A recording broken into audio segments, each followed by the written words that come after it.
بسم اللہ الرحمن الرحیم۔ کنسرین ایک قلعہ بند مقام تھا جس میں رومی فوج موجود تھی۔ ابو عبیدہ بن جراح رضی اللہ تعالیٰ عنہ اس قلعے کو محاصرے میں لے کر وہاں سے رومیوں کو نکالنے جا رہے تھے۔ یہ ایک مضبوط قلعہ تھا جس میں رومیوں کی تعداد خاصی زیادہ تھی۔ ابن الولید رضی اللہ تعالیٰ عنہ مجاہدین کی فوج کے ہراول میں تھے۔ ان کے ساتھ 4000 گھوڑ سواروں کا مخصوص رسالہ تھا جو گھوم پھر کر لڑنے کے لیے تیار کیا گیا تھا۔ کنسرین میں ایک مشہور رومی سالار منیاس تھا۔ اس نے دیکھ بھال کے لیے دور دور تک اپنے آدمی پھیلا رکھے تھے۔ ان میں سے ایک آدمی سرپٹ گھوڑا دوڑاتا آیا اور سیدھا منیاس کے پاس گیا۔ اس نے منیاس کو بتایا کہ مسلمانوں کا ایک لشکر آ رہا ہے جس کے ہراول میں گھوڑ سوار ہیں۔ اس نے تعداد 3 اور 4000 کے درمیان بتائی اور یہ بھی بتایا کہ ہراول کتنی دور ہے۔ منیاس نے بڑی عجلت سے اپنی فوج کو تیار کیا۔ سلطنت روما کی عظمت کے پاس بانو، اس نے اپنی فوج کے حوصلوں میں جان ڈالنے کے لیے جوشیلے انداز میں کہا۔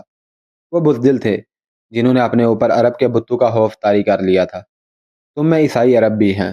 اگر مسلمان اتنے بہادر ہیں تو تم بھی اتنے ہی بہادر ہو۔ عرب کے مسلمان تم میں سے ہیں، تم بھی اسی ریت کی پیداوار ہو۔ اور رومیوں، اس دن کو یاد کرو جب تم فاتح کی حیثیت سے اس سرزمین پر آئے تھے۔ وہ تمہارے باپ اور دادا تھے۔ تصور میں لاؤ کہ اس وقت ان کے سر کتنے اونچے اور سینے کتنے چوڑے تھے، اور آج سوچو ان کی روحوں کو کتنی شرمساری ہو رہی ہوگی۔ مت سوچو کہ شہنشاہ ہرکل بھاگ گیا ہے۔ روم کی عظمت کو، صلیب اعظم کو اور بیت المقدس کی آن کو اپنے سامنے رکھو۔ پھر سامنے رکھو اپنے سالار اتربون کی بے غیرتی کو، جس نے عیسیٰ علیہ السلام کے شہر یسوع مسیح کے مسکن کو تمہارے مذہب اور تمہارے عقیدوں کے دشمن کے حوالے کر دیا ہے۔ تصور میں لاؤ اپنی بیٹیوں اور اپنی عورتوں کو جو مسلمانوں کے بچے پیدا کریں گی۔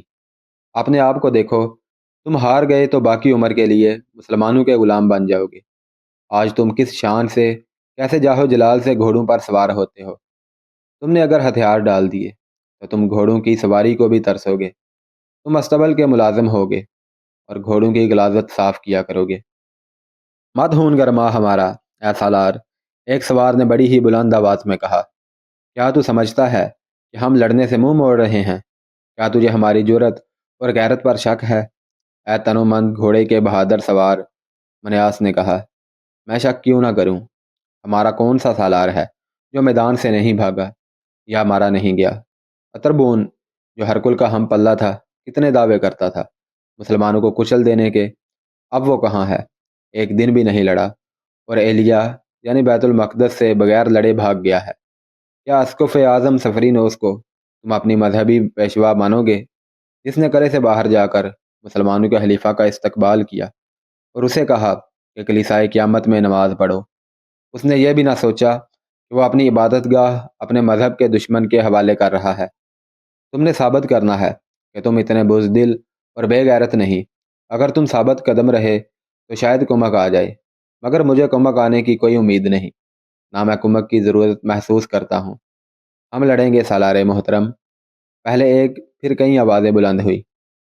ہمیں بزدل اور بے غیرت نہ کہہ سالار، آزما کے دیکھ، باتوں میں وقت ضائع نہ کر۔ ہم ایک دن میں محاصرہ توڑ دیں گے، ہم محاصرے تک نوبت نہیں آنے دیں گے، سالار منیاس نے کہا۔ ہم دشمن کو قلعے سے دور راستے میں روکیں گے، میں تم سے آگے ہوں گا۔ مورخوں نے لکھا ہے کہ رومی سالار منیاس جرت مند سالار تھا جس کی جارحانہ قیادت مشہور تھی، اور اس کی دوسری شہرت یہ تھی کہ اپنی فوج میں ملنسار اور ہر دل عزیز تھا۔ وہ سپاہیوں سے محبت اور شفقت سے پیش آتا تھا اور سپاہی اس سے محبت کرتے تھے۔ اسے اتنی جوشیلی اور جذباتی تقریر کرنے کی ضرورت ہی نہیں تھی۔ مورخوں نے یہ بھی لکھا ہے کہ اس کا سامنا مسلمانوں سے نہیں ہوا تھا۔ وہ سالار تھا جب اسے خبر ملتی تھی کہ فلاں میدان میں رومیوں کو شکست ہوئی ہے، وہ شکست کی وجوہات پر غور کرتا تھا۔ اسے خالد بن ولید رضی اللہ تعالیٰ عنہ کے متعلق بتایا گیا کہ اس کی جنگی چالوں کو قبل از وقت سمجھ ہی نہیں سکتا، اور وہ غیر معمولی طور پر دلیر آدمی ہے۔ وہ کوئی جن بھوت نہیں، منیاس نے کہا تھا۔ اس سے شکست کھانے والوں نے اسے مافوق الفطرت بنا دیا ہے۔ وہ جھوٹ بولتے ہیں، شکست کھانے والے اسی طرح جھوٹ بولا کرتے ہیں۔ میں ہرکل کو خالد بن ولید کی لاش دکھاؤں گا۔ رومی سالار منیاس کی قیادت میں کنسرین میں مقیم رومی فوج رکے ہوئے سیلاب کی مانند باہر نکلی۔ اس کا انداز جوشیلا اور انداز جارحانہ تھا، اس کی رفتار تیز تھی۔ ادھر خالد بن ولید رضی اللہ تعالیٰ عنہ کے 4,000 سوار فاتحانہ شان سے چلے آ رہے تھے۔ وہ عام کوچ کی ترتیب میں تھے۔ انہوں نے کنسرین کے قریب جا کر رکنا اور باقی فوج کا انتظار کرنا تھا۔ کنسرین سے چند میل دور حاضر ایک مقام تھا جو راستے میں آتا تھا۔ خالد بن ولید رضی اللہ تعالیٰ عنہ کا دستہ جب حاضر کے قریب پہنچا تو دیکھ بھال کے لیے آگے گئے ہوئے مجاہدین میں سے ایک واپس آیا اور خالد بن ولید رضی اللہ تعالیٰ عنہ کو اطلاع دی کہ رومیوں کا ایک کثیر تعداد لشکر آ رہا ہے۔ خدا کی قسم، خالد بن ولید رضی اللہ تعالیٰ عنہ نے للکار کر کہا، میں امین الامت کا انتظار نہیں کروں گا۔ باقی لشکر امین الامت ابو عبیدہ بن جراح رضی اللہ تعالیٰ عنہ کے ساتھ پیچھے آ رہا تھا۔ خالد بن ولید کو انتظار کرنا چاہیے تھا کیونکہ رومی لشکر کی تعداد زیادہ بتائی گئی تھی، لیکن خالد بن ولید کی سرکش طبیعت انتظار پر آمادہ نہ ہوئی۔ انہوں نے اپنے دستے کو نہایت سرعت سے جنگی ترتیب میں کر لیا۔ اس سوار دستے کو پلک جھپکتے ایک ترتیب سے دوسری ترتیب میں ہو جانے کی ٹریننگ دی گئی تھی۔ دونوں فوجیں حاضر مقام کے مقام پر آمنے سامنے آئیں۔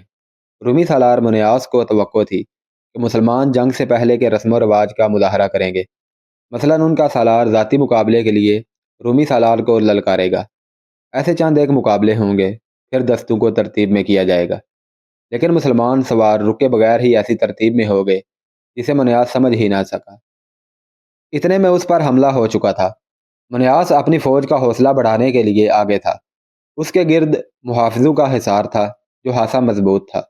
چند ایک مسلمان سوار اس حصار پر حملہ آور ہوئے۔ محافظوں نے بڑا ہی سخت مقابلہ کیا۔ رومیوں کی تعداد زیادہ تھی، اس کے علاوہ انہیں اپنے سالار منیاس کے ساتھ دلی محبت تھی، اس لیے وہ جم کر لڑے اور بڑی اچھی ترتیب میں تابڑ توڑ حملے کرتے رہے۔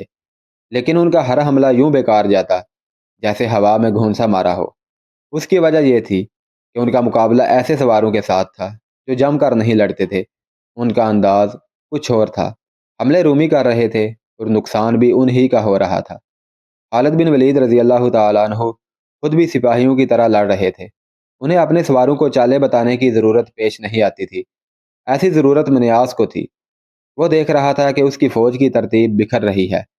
اس نے کسی ایسے مقام پر پہنچنے کی کوشش کی جہاں سے وہ اپنی فوج کو دیکھ کر کوئی چال چل سکتا، مگر مسلمان سواروں نے اس کے محافظوں کا حصار توڑ کر اسے قتل کر دیا۔ میدان جنگ میں یوں ہوتا تھا کہ سالار مارا جاتا اور پرچم گر پڑتا تو فوج میں بد دلی پھیل جاتی اور پسپائی شروع ہو جاتی۔ اسی لیے سپہ سالار کی موت پر پردہ ڈال دیا جاتا تھا۔ لیکن منیاس مارا گیا تو محافظوں نے اعلان کر دیا کہ سالار منیاس مارا گیا ہے۔ مسلمان خوش ہوئے کہ رومیوں میں بھگدڑ مچ جائے گی، لیکن رومی غضبناک ہو گئے۔ انہوں نے انتقام انتقام منیاس کے خون کا انتقام لو کے نعرے لگانے شروع کر دیے اور ان کے حملوں میں شدت پیدا ہو گئی۔ وہ قہر بن گئے۔ ایک بار تو انہوں نے مسلمان سواروں کے پاؤں اکھاڑ دیے، لیکن یہ غضبناک انداز ان کے اپنے لیے نقصان دہ ثابت ہوا۔ انہیں صحیح طور پر طریقے سے لڑانے والا مارا گیا تھا۔ اب وہ غصے میں آئے ہوئے ہجوم کی صورت اختیار کر گئے تھے۔ خالد بن ولید رضی اللہ تعالیٰ عنہ نے رومیوں کو اس کیفیت میں دیکھا تو اپنے سواروں کو نئی ہدایات دی۔ اس کے بعد رومیوں کا جیسے قتل عام شروع ہو گیا ہو۔ اس کے باوجود وہ پسپا نہیں ہو رہے تھے۔ اس کا نتیجہ یہ ہوا کہ کوئی ایک بھی رومی میدان سے نہ بھاگا اور کوئی ایک بھی رومی زندہ نہ رہا۔ زیادہ تر مورخ متفقہ طور پر کہتے ہیں کہ منیاس کی فوج کا ایک بھی سپاہی زندہ نہیں رہا تھا اور بھاگا بھی کوئی نہیں تھا۔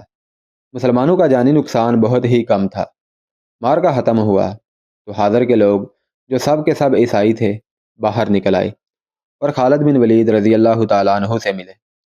آپ کے خلاف جو لڑے ہیں وہ اپنے انجام کو پہنچ گئے ہیں۔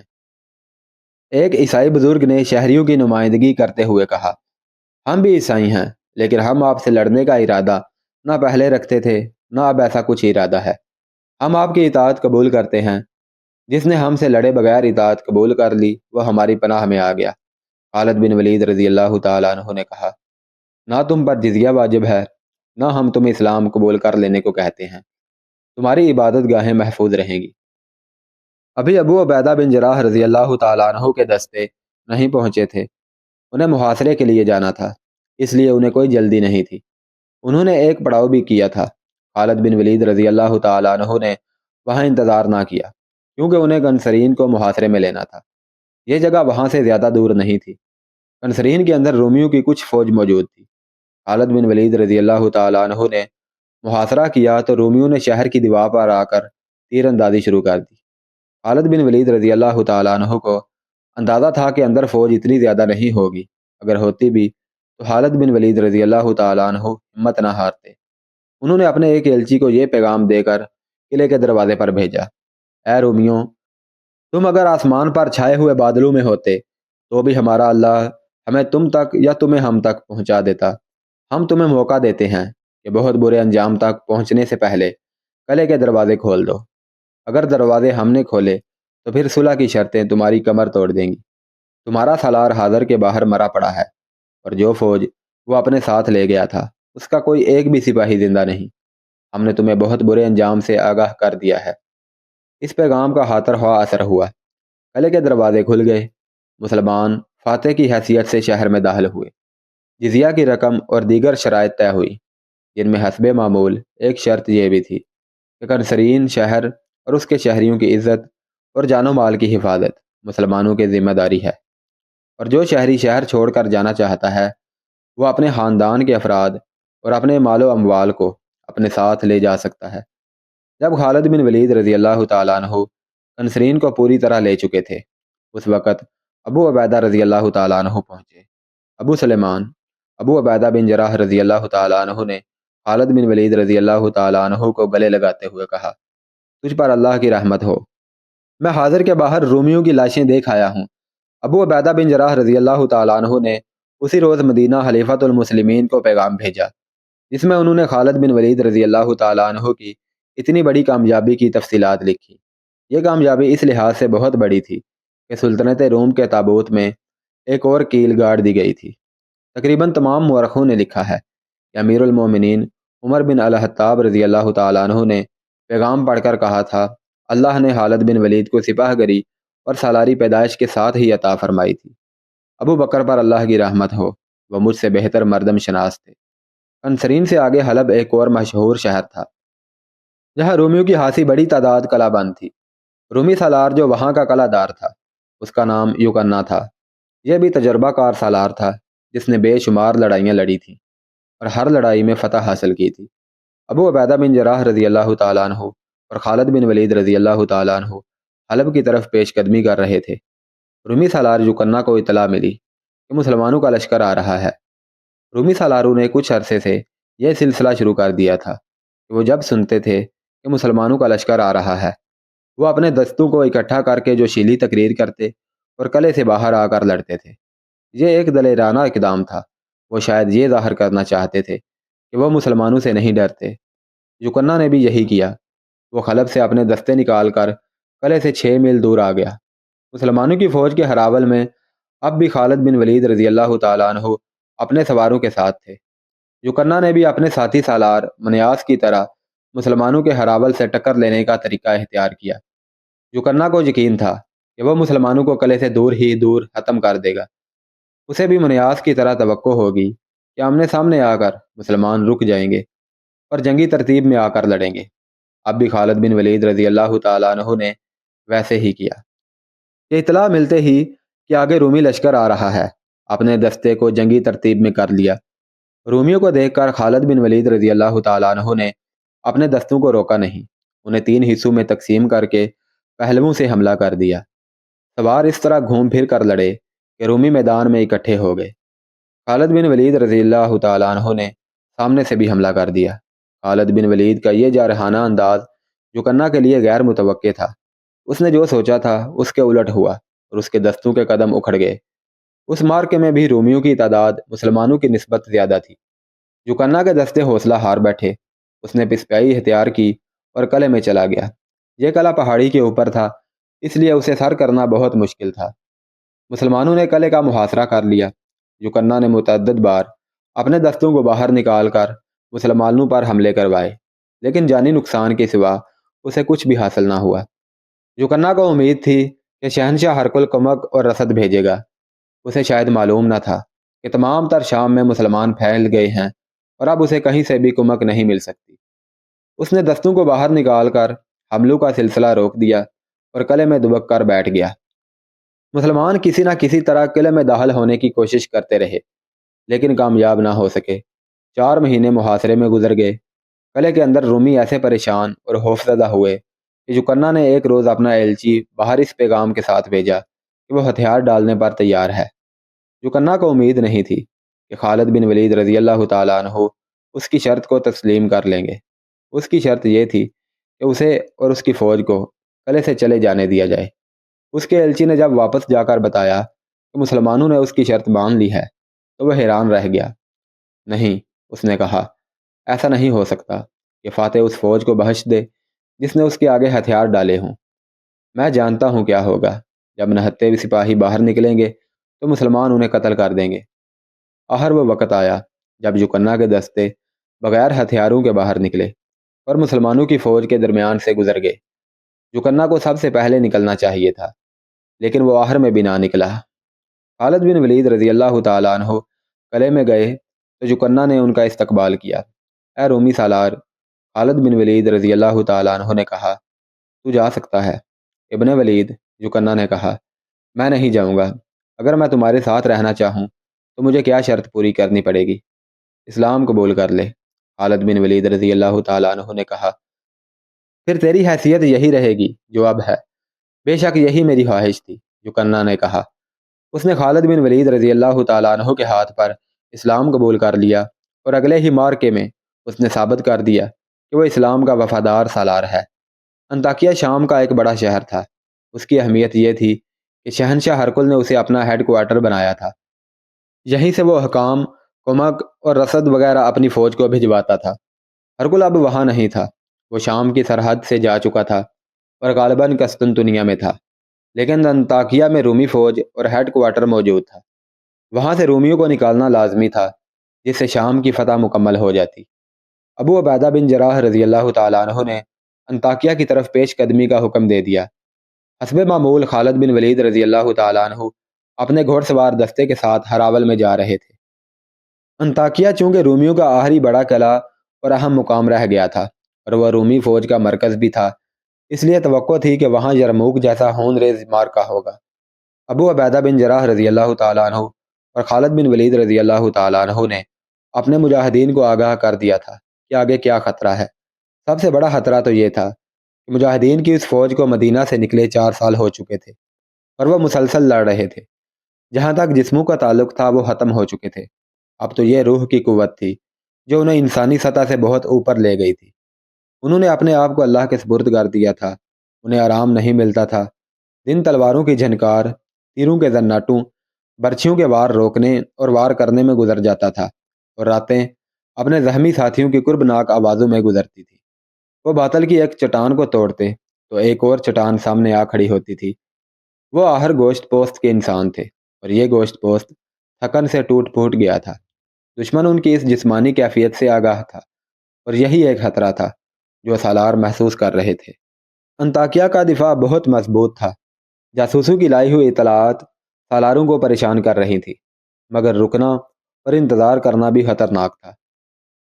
رومیوں کی کمک آنے سے پہلے انطاکیہ پر قبضہ کرنا ضروری تھا۔ مجاہدین کو قرآن کی یہ آیت بار بار یاد دلائی جا رہی تھی کہ لڑو اس وقت تک جب تک کفر کا فتنہ ختم نہیں ہو جاتا، حکمرانی صرف اللہ اور اللہ کے دین کی رہ جائے۔ انطاکیہ کے راستے میں 2-3 چھوٹے چھوٹے قلعے تھے۔ انہیں سر کرتے ہوئے مجاہدین انطاکیہ سے 13-14 میل کے فاصلے پر پہنچے تو ایک جاسوس آیا۔ ابو سلیمان، جاسوس نے خالد بن ولید رضی اللہ تعالیٰ عنہ سے کہا، تھوڑا ہی آگے ایک دریا ہے جس پر ایک مضبوط پل ہے۔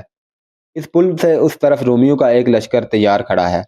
راستہ بدل لیا جائے یا جنگ کی تیاری کر لی جائے، تجھ پر اللہ کی رحمت ہو۔ خالد بن ولید رضی اللہ تعالیٰ عنہ نے کہا، اللہ کو منظور ہوا تو یہ لشکر بھی ہمارا راستہ نہیں روک سکے گا۔ تعداد کتنی ہوگی؟ ہمارے پورے لشکر سے 2 گنی تو ضرور ہوگی، اس نے بتایا۔ پیچھے جاؤ، خالد بن ولید رضی اللہ تعالیٰ عنہ نے کہا۔ سپہ سالار سے کہو کہ بہت جلدی لشکر کو آگے لے آئیں۔ ابو عبیدہ بن جراح رضی اللہ تعالیٰ عنہ جب خالد بن ولید رضی اللہ تعالیٰ عنہ سے آ ملے تو پورے لشکر نے جنگی ترتیب میں پیش قدمی کی۔ رومیوں کا لشکر زیادہ دور نہیں تھا۔ یہ مقام جہاں رومی لشکر مسلمانوں کا راستہ روکے کھڑا تھا، انطاکیہ سے 12 میل دور تھا۔ رومی سالار نے یہ دانشمندی کی تھی کہ دریا کو اپنی پشت پر رکھا تھا۔ اسی مقام پر بڑا مضبوط پل تھا، یہ بھی رومیوں کے عقب میں تھا۔ خالد بن ولید رضی اللہ تعالیٰ عنہ نے حسب معمول توقف نہ کیا، آمنے سامنے آتے ہی اپنے رسالے کو خاص انداز سے حملہ کرنے کا حکم دے دیا۔ اس سے ان کا مقصد یہ تھا کہ رومیوں کی ترتیب بکھر جائے یا وہ سکڑ جائیں۔ اس خصوصی رسالے کے سوار ضرب لگاؤ اور ادھر ادھر ہو جاؤ کے اصول پر حملے کرتے تھے۔ جب دشمن کی جمعیت بکھرنے لگی تو ابو عبیدہ بن جراح رضی اللہ تعالیٰ عنہ نے دشمن کے ایک پہلو پر حملہ کر دیا۔ پیچھے دریا تھا۔ خالد بن ولید کی کوشش یہ تھی کہ دشمن کو اتنا پیچھے دھکیل دیا جائے کہ دریا اس کے لیے مصیبت بن جائے، یا اسے اتنا آگے لایا جائے کہ اس کے عقب میں جانے کے لیے گھوڑ سواروں کو جگہ مل سکے۔ ابو عبیدہ اور خالد بن ولید رضی اللہ تعالیٰ عنہ کے حملے اسی نوعیت کے تھے جس سے مقصد حاصل کیا جا سکتا تھا، لیکن رومی لشکر کا سالار بھی تجربہ کار اور جنگی قیادت اور چالوں کا ماہر تھا۔ اس نے اپنے دستوں کو ترتیب میں منظم رکھا اور مسلمانوں پر حملے بھی کیے اور مسلمانوں کے حملے روکے بھی۔ اس طرح جنگ زیادہ سے زیادہ خون ریز ہوتی چلی گئی۔ خالد بن ولید رضی اللہ تعالیٰ عنہ نے رومی سالار کو دیکھ لیا اور اپنے چند ایک سواروں سے کہا کہ وہ رومیوں کے قلب میں گھسنے کی کوشش کریں۔ کئی ایک سوار اس کوشش میں جان پر کھیل گئے اور کچھ سوار رومی سالار تک جا پہنچے اور اس کے محافظوں کا حصار توڑ کر اسے ہلاک کرنے میں کامیاب ہو گئے۔ رومیوں کا پرچم گرتے ہی ان میں افراتفری مچ گئی اور وہ پسپا ہونے لگے۔ کچھ دریا میں کود گئے، باقی پل کے ذریعے دریا کے پار گئے۔ جتنی دیر میں مسلمان ان تک پہنچے تھے وہ انطاکیہ کے قلعے کے اندر جا چکے تھے۔ ابو عبیدہ اور خالد بن ولید رضی اللہ تعالیٰ عنہ نے جا کر قلعے کا محاصرہ کر لیا۔ رومیوں کے لڑنے کا جذبہ میدان میں ہی ختم ہو گیا تھا۔ قلعے میں انہوں نے پناہ لے لی تھی۔ خالد بن ولید رضی اللہ تعالیٰ عنہ نے کئی بار اعلان کروایا کہ قلعے کے دروازے کھول دیے جائیں، ورنہ کسی کی جان بخشی نہیں ہوگی اور کوئی شرط قبول نہیں کی جائے گی۔ رومیوں کا لشکر جو اب پہلے جیسا طاقتور نہیں رہ گیا تھا، بغیر سالار کے تھا۔ اندر سے ایک ایلچی باہر آیا جس نے ہتھیار ڈال دیے اور یہ شرط پیش کی کہ لشکر کو آزادی سے چلے جانے دیا جائے۔ مسلمان سالاروں نے یہ شرط مان لی۔ روم کی تمام تر فوج جو قلعے کے اندر تھی قلعے سے نکل گئی اور مسلمان انطاکیہ میں داخل ہو گئے۔ یہ 30 اکتوبر 637 عیسوی 5 شوال 16 ہجری کا دن تھا۔ رومیوں کا آخری اور سب سے بڑا شہر بھی مسلمانوں کے ہاتھ آ گیا۔ اس کے بعد چھوٹی چھوٹی 2-4 جگہیں رہ گئی تھیں جہاں رومی موجود تھے، لیکن وہ لڑنے کے لیے موجود نہیں تھے، بلکہ انہیں بھاگ نکلنے کا کوئی راستہ نہیں مل رہا تھا۔ 637 عیسوی کے آخری مہینے تک شام پر مسلمانوں کا قبضہ مکمل ہو گیا اور وہاں رومیوں کا عمل دخل بالکل ہی ختم ہو گیا۔ قسطنطنیہ میں ہرقل عیسائیوں کے ایک وفد کے سامنے اپنے محل میں بیٹھا تھا۔ یہ وہی شہنشاہ ہرقل تھا جس کی آنکھوں کی ہلکی سی جنبش سے کئی انسانوں کو جلاد کے حوالے کر دیا جاتا تھا۔ یہی ہرقل تھا جس نے ابتدا میں مسلمانوں کو ہمیشہ کے لیے ختم کر دینے کا حکم دیا تھا۔ یہی ہرقل تھا جس نے حیرت کا اظہار کیا تھا کہ عرب کے ان بدوؤں کو اتنی جرت کیوں کر ہوئی کہ انہوں نے سلطنت روم کی سرحد کے اندر قدم رکھا ہے۔ اب تھوڑے ہی عرصے بعد وہی ہرقل اپنی آدھی سلطنت مسلمانوں کے حوالے کر کے شکست خوردگی کے عالم میں اپنے دارالحکومت قسطنطنیہ میں بیٹھا تھا، جیسے کبھی نہ ہارنے والا جواری ہار گیا ہو اور اس کے پاس پھوٹی کوڑی بھی نہ رہی ہو۔ تم لوگ مجھے کس طرح یقین دلا سکتے ہو کہ مسلمانوں کو ان علاقوں سے باہر نکال دو گے جو انہوں نے فتح کر لیے ہیں؟ ہرقل ان عیسائیوں سے کہہ رہا تھا، اگر تم میں اتنی جان ہوتی تو میں آج تمہارے سامنے اس طرح نہ بیٹھا ہوتا۔ شہنشاہ روم، عیسائیوں کے وفد کے لیڈر نے کہا، اب یہ سوچنا بیکار ہے کہ شکست کا ذمہ دار کون ہے۔ ہم یہ مسئلہ لے کر آئے ہیں، وہ ایک بار پھر سن لیں۔ آپ جس خطے کو مسلمانوں کے حوالے کر آئے ہیں وہ نہ آپ کا تھا اور نہ مسلمانوں کا ہے، وہ ہمارا خطہ ہے۔ شکست آپ کی فوج کو ہوئی، لیکن ایک غیر قوم کے غلام ہم بن گئے۔ مسلمانوں نے جزیہ ہم سے لیا ہے، یہ ہماری بے عزتی ہے۔ ہماری مجبوری یہ ہے کہ ہم مسلمانوں کے خلاف نہیں لڑ سکتے۔ ہم لڑیں گے، ہم اپنی جانیں قربان کرنے کو تیار ہیں، لیکن ہمیں آپ کی مدد کی ضرورت ہے۔ اگر آپ کمک بھیجنے کا وعدہ کریں تو ہم مسلمانوں کے خلاف جنگ کا اعلان کر دیتے ہیں۔ ہرقل ان عیسائیوں کی جو شام کے شمالی علاقوں کے رہنے والے تھے یہ باتیں اس طرح سن رہا تھا جیسے یہ لوگ اسے بھیک مانگنے آئے ہیں، اور اسے ان لوگوں کے اس مسئلے کے ساتھ کوئی دلچسپی نہ ہو۔ حقیقت یہ تھی کہ ہرکل چاہتا ہی یہی تھا کہ شام کے عیسائیوں کو مسلمانوں کے خلاف ایسی جنگ کے لیے تیار کرے جو بہت ہی طویل ہو، تاکہ مسلمان شام کے علاقے میں ہی الجھے رہیں اور روم کی سلطنت میں مزید آگے نہ بڑھیں۔ یہ جنگ شب خون قسم کی ہو سکتی تھی۔ بیشتر مورخوں نے لکھا ہے کہ ہرکل نے در پردہ شام کے قابل اعتماد پادریوں کو اکسایا تھا کہ وہ عیسائیوں کو مسلمانوں کے خلاف استعمال کریں۔ تاریخوں میں یہ بھی لکھا ہے کہ عیسائی تیار ہو گئے تھے۔ عیسائیوں کا یہ وفد جو اس کے پاس بیٹھا تھا اس سے بے خبر تھا کہ جو تجاویز وہ پیش کرنے آئے ہیں اس پر ہرکل پہلے ہی کام کر رہا ہے۔ اس وفد پر وہ یہ ظاہر کرنا چاہتا تھا کہ انہیں مدد دے کر وہ ان پر بہت بڑا احسان کر رہا ہے۔